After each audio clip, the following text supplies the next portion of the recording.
Before Color Coded Labs, I was in the civil engineering industry. Was doing that for about 5 years. Had always been interested in technology and getting into tech.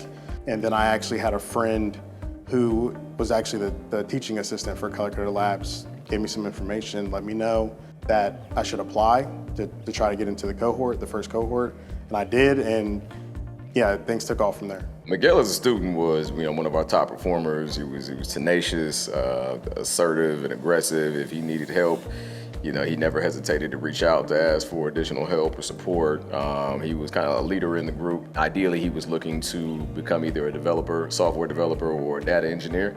So he was able to successfully land the job that he wanted, and he's working now. I believe he's making $25,000 more than what he was, when he started our program. So he's in a great spot. Miguel is a great example of a person who stepped out on faith and said, I believe what you're saying, or at least I'm going to try it out for a while. He studied hard. He was very enthusiastic and was one of those go-get-it, gritty kinds of people who did extra and kept it moving.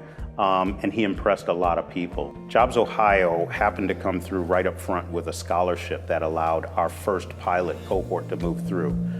Miguel, April, others that you've heard of were in that cohort. They had all of the scholarship information on the website.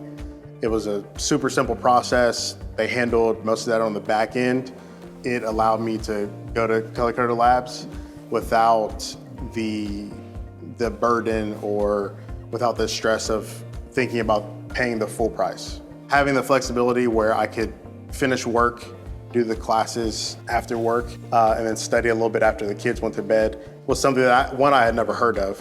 And it just helped me kind of prioritize things still, and nothing kind of fell short. That helped immensely. He got an immediate job offer before the cohort ended, and the first job offer was outbid. And so these are the kinds of examples that we find a lot of members of our community have never had before. I'm offering you companies in our region to fight over you.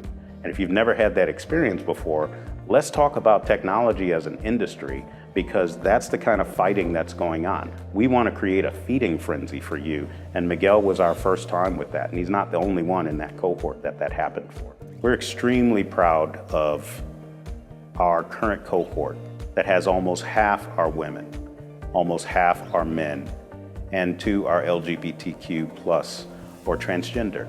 And at the end of the day, if you walk in a room and you feel like you're the only one in a very intense training situation, you're not going to make it through the program. Not because you don't have the capacity or the intelligence or the ability, but because you don't have the representation. It is so important.